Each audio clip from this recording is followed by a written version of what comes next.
St Kilda is an isolated archipelago 64 kilometres west-northwest of North Uist in the North Atlantic Ocean. It contains the westernmost islands of the Outer Hebrides of Scotland. The largest island is Hirta, whose sea cliffs are the highest in the United Kingdom. 3 other islands were also used for grazing and seabird hunting. The islands are administratively a part of the Comhairle and Eilean Siar local authority area. The origin of the name St Kilda is a matter of conjecture. The island's human heritage includes numerous unique architectural features from the historic and prehistoric periods. Although the earliest written records of island life date from the late Middle Ages, the medieval village on Hirta was rebuilt in the 19th century, but illness is brought by increased external contacts through tourism, and the upheaval of the First World War contributed to the island's evacuation in 1930. The story of St Kilda has attracted artistic interpretations, including Michael Powell's film The Edge of the World and an opera. St Kilda may have been permanently inhabited for at least 2 millennia, the population probably never exceeding 180. The entire remaining population was evacuated from Hirta in 1930. Currently, the only year-round residents are military personnel, a variety of conservation workers. The volunteers and scientists spend time there in the summer months. The entire archipelago is owned by the National Trust for Scotland. It became one of Scotland's 6 World Heritage Sites in 1986 and is one of the few in the world to hold joint status for its natural and cultural qualities.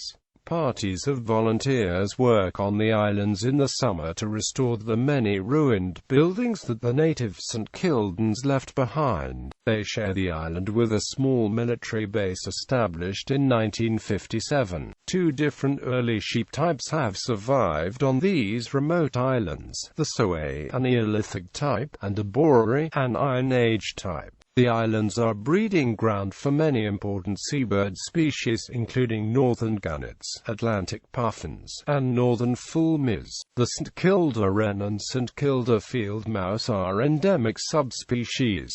Origin of names. Various theories have been proposed for the word Kilda's origin, which dates from the late 16th century.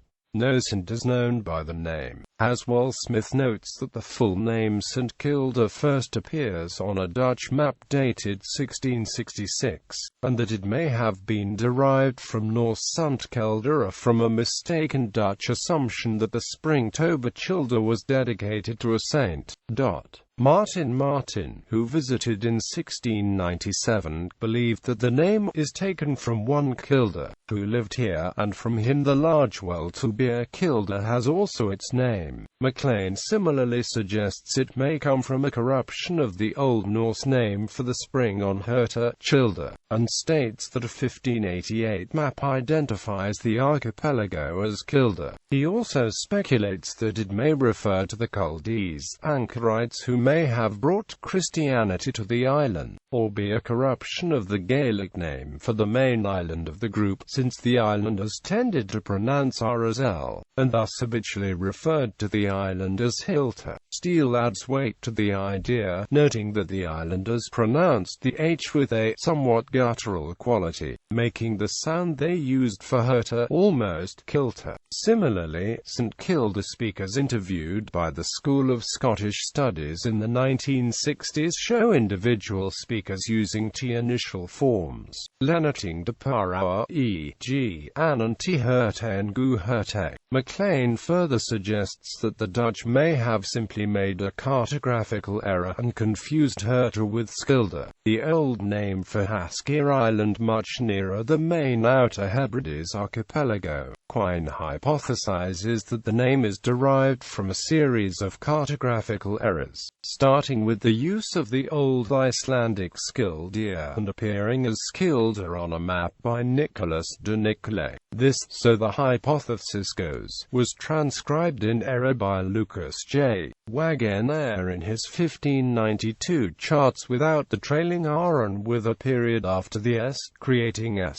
Kilda. This was in turn assumed to stand for a St by others, creating the form that has been used for several centuries, St Kilda. The origin of Hirta, which long predates St Kilda, is similarly open to interpretation. Martin avers that Hirta is taken from the Irish Ier, which in that language signifies west. MacLean offers several options, including an Celtic word meaning gloom or death, or the Scots Gaelic Hiart, drawing on an Icelandic saga describing an early 13th century voyage to Ireland that mentions a visit to the islands of Hirta. He speculates that the shape of Hirta resembles a stag. Steele quotes the view of Reverend Neil Mackenzie, who lived there from 1829 to 1844, that the name is derived from the Gaelic Iard, and a further possibility that it is from the Norse Hirt. In a similar vein, Murray speculates that the Norse Her, though pronounced Hertha, may be the origin. All the names of and on the islands are fully discussed by Coates. Geography.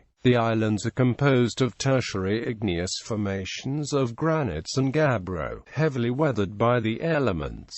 The archipelago represents the remnants of a long-extinct ring volcano rising from a seabed plateau approximately 40 meters below sea level. At 670 hectares in extent, Hirta is the largest island in the group and comprises more than 78% of the land area of the archipelago. Next in size are Soay at 99 hectares and Borari, which measures 86 hectares. Soay is 0.5 kilometers northwest of Hirta, Borari 6 kilometers to the northeast. Smaller islets and stacks in the group include Stack and Armin, Stackley and Stack Levenish. The island of Dun, which protects Village Bay from the prevailing southwesterly winds, was at one time joined to Hirta by a natural arch. MacLean suggests that the arch was broken when struck by a galleon fleeing the defeat of the Spanish Armada, but other sources, such as Mitchell and Fleming, provide the more credible explanation that the arch was simply swept away by one of the many fierce storms that batter the islands every winter. The highest point in the archipelago, Comhairle at 430 meters, is on Hirta, immediately north of the village. In the southeast is Oisville, which reaches 290 meters, and Mullaghmore 361 meters is due west of Comhairle. Ruaville 137 meters and Mullaghby 358 meters dominate the western cliffs. Borari reaches 384 meters and Soay 378 meters. The extraordinary Stack and Armin reaches 196 meters, and Stackley 172 meters, making them the highest sea stacks in Britain. In modern times, St Kilda's only settlement was at Village Bay on Hirta. Glenmore on the north coast of Hirta and Borari also contain the remains of earlier habitations. The sea approach to Hirta into Village Bay suggests a small settlement flanked by high rolling hills in a semicircle behind it. This is misleading. The whole north face of Comhairle is a vertical cliff up to 427 meters high, falling sheer into the sea and constituting the highest sea cliff in the UK. The archipelago is the site of many of the most spectacular sea cliffs in the British Isles. Baxter and Crumley suggest that St Kilda, is a mad, imperfect god's hoard of all unnecessary lavish landscape luxuries he ever devised in his madness. These he has scattered at random in Atlantic isolation 100 miles from the corrupting influences of the mainland, 40 miles west of the westernmost Western Isles. He has kept for himself only the best pieces and woven around them a plot as evidence of his madness. Although 64 kilometers from the nearest land, St Kilda is visible from as far as the summit ridges of the Sky Coolin, some 129 kilometers distant.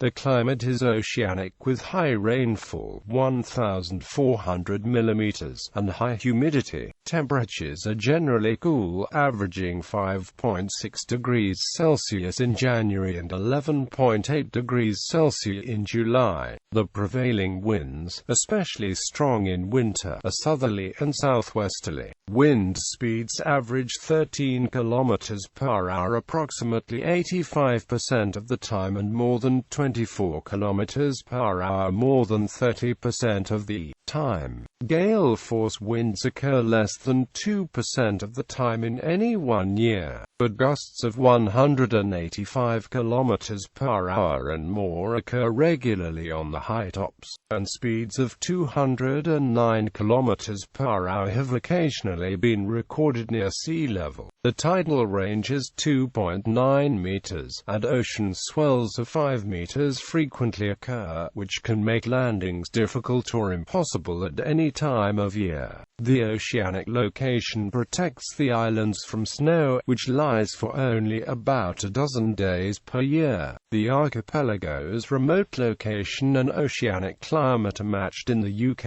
only by a few smaller outlying islands such as the Flannan Isles, North Rona, Sula-Sagia, and the Bishop's Isles at the southern edge of the Outer Hebrides. Administratively, St Kilda was part of the parish of Harris in the traditional county of Inverness Shire. Today it is incorporated in the Comhairle and Eilean Siar Unitary Authority. Sheep. On the inaccessible island of Soay, sheep of a unique type, which lived as feral animals and belonged to the owner of the islands, not to the islanders. These Soay sheep are believed to be remnants of the earliest sheep kept in Europe in the Neolithic era, and are small, short-tailed, usually brown with white bellies, and have naturally molting fleeces. About 200 Soay sheep remain on Soay itself, and soon after the evacuation a second feral population of them was established on Hirta, which at the time had no sheep. These now number between 600 and 1,700. A few Soays have been exported to form breeding populations in other parts of the world, where they are valued for the hardiness, small size and unusual appearance. On Hirta and Soay, the sheep prefer the plantago pastures, which grow well in locations exposed to sea spray and include red fescue, sea plantain and sea pink.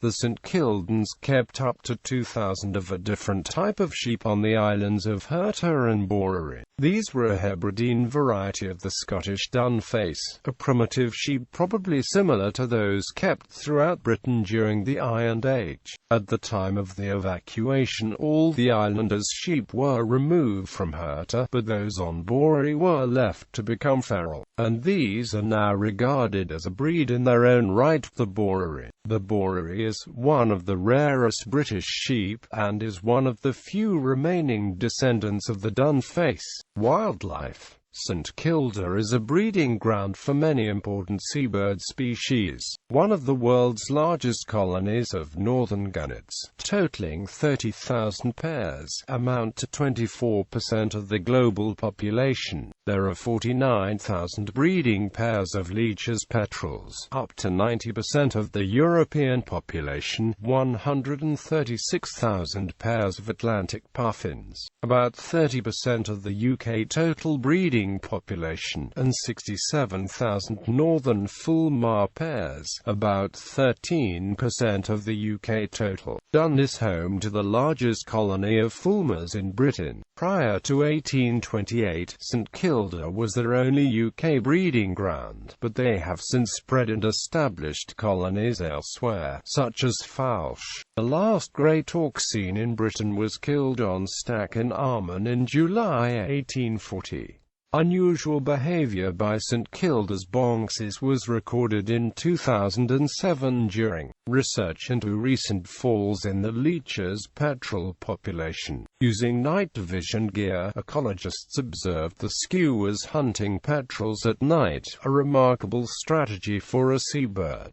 Two wild animal attacks are unique to St Kilda. the St Kilda wren, which is a subspecies of the Eurasian wren, and a subspecies of wood mouse known as the St Kilda field mouse. A third taxon endemic to St Kilda, a subspecies of house mouse known as the St Kilda house mouse, vanished completely after the departure of human inhabitants, as it was strictly associated with settlements and buildings. It had a number of traits in common with a subspecies found on Mykonos Island in the Faroe Islands. The grey seal now breeds on Hirta but did not do so before the 1930 evacuation. The St Kilda dandelion is an endemic species of dandelion, identified in 2012. The archipelago's isolation has resulted in a lack of biodiversity. The most successful colonists with nearly 200 species of the flies, followed by beetles with approximately 140 species. There are no bees on the islands, so the flies are probably important pollinators of plants. One beetle, the rare and endangered weevil Cephtorhynchus insularis, is known from only Dun and the Westman Islands, an archipelago off the southwest coast of Iceland. Less than 100 species of butterfly and moth occur, compared to 367 recorded on the Western Isles. Red Admiral and painted lady are two of only 7 species of butterflies, both well-known and common migrants. Common summer moths are the antler, dark archers and the migrant silver Y. One unusual moth recorded is the lease carpet, an occasional migrant, and in the UK, usually recorded in the southeast of England. On the 4th of September 2014, a rare vagrant oleander hawk moth was recorded. Oleander is not found in the UK every year, and the larvae have never been recorded in Britain. Plant life is heavily influenced by the salt spray, strong winds and acidic peaty soils. No trees grow on the archipelago, although there are more than 130 different flowering plants, 162 species of fungi and 160 bryophytes. Several rarities exist amongst the 194 lichen species. Kelp thrives in the surrounding seas, which contain a diversity of unusual marine invertebrates. The beach at Village Bay is unusual in that its short stretch of summer sand recedes in winter, exposing the large boulders on which it rests. A survey of the beach in 1953 found only a single resident species, the crustacean isopod Eurydice pulchra. Way of life. Most modern commentators feel that the predominant theme of life on St Kilda was isolation. When Martin visited the islands in 1697, the only means of making the journey was by open boat, which could take several days and nights of rowing and sailing across the ocean, and was next to impossible in autumn and winter. In all seasons, waves up to 12 meters high lash the beach of Village Bay, and even on calmer days landing on the slippery rocks can be hazardous. Separated by distance and weather, the natives knew little of mainland and international politics. After the Battle of Culloden in 1746, it was rumoured that Prince Charles Edward Stuart and some of his senior Jacobite aides had escaped to St Kilda. An expedition was launched, and in due course British soldiers were ferried ashore to Hirta. They found a deserted village, as the St Kildans, fearing pirates, had fled to caves to the west. When the St Kildans were persuaded to come down, the soldiers discovered that the isolated natives knew nothing of the prince and had never heard of King George II either. Even in the late 19th century, the islanders could communicate with the rest of the world only by lighting a bonfire on the summit of Comhairle and hoping a passing ship might see it, or by using the St Kilda mailboat. This was the invention of John Sands, who visited in 1877. During his stay, a shipwreck left 9 Austrian sailors marooned there, and by February supplies were running low.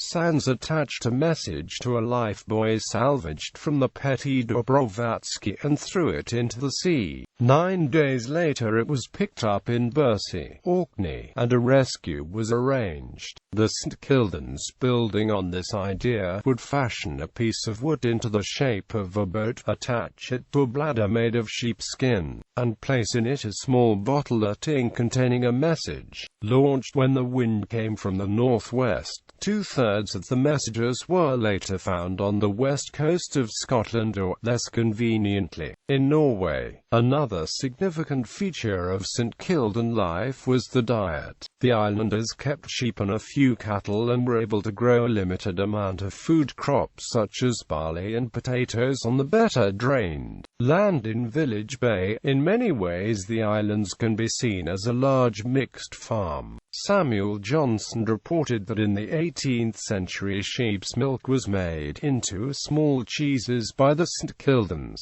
They generally eschewed fishing because of the heavy seas and unpredictable weather. The mainstay of the food supplies was the profusion of island birds, especially gannet and fulmar. These they harvested as eggs and young birds and ate both fresh and cured.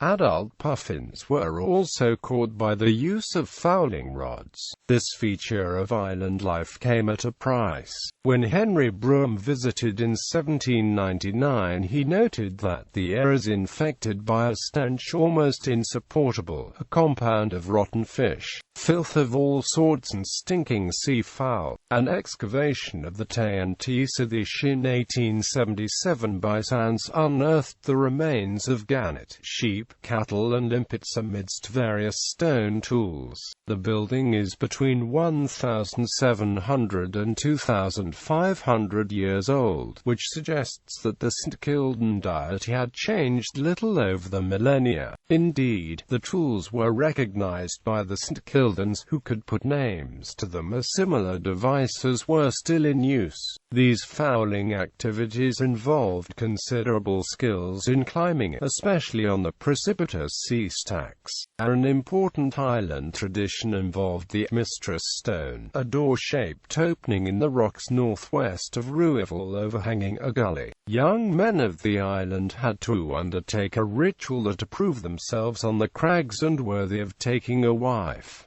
Martin wrote, "In the face of the rock, south from the town, is the famous stone, known by the name of the Mistress Stone. It resembles a door exactly, and is in the very front of this rock, which is 20 or 30 fathom perpendicular in height, the figure of it being discernible about the distance of a mile, upon the lintel of this door. Every bachelor wooer is by an ancient custom obliged in honor to give a specimen of his affection for the love of his mistress, and it is thus: he is to stand on his left foot, having the one half of his soul over the rock, and then he draws the right foot further out to the left, and in this posture bowing, he puts both his fists further out to the right foot, and then after he has performed this, he has acquired no small reputation, being always after it accounted worthy of the finest mistress in the world. They firmly believe that this achievement is always attended with the desired success.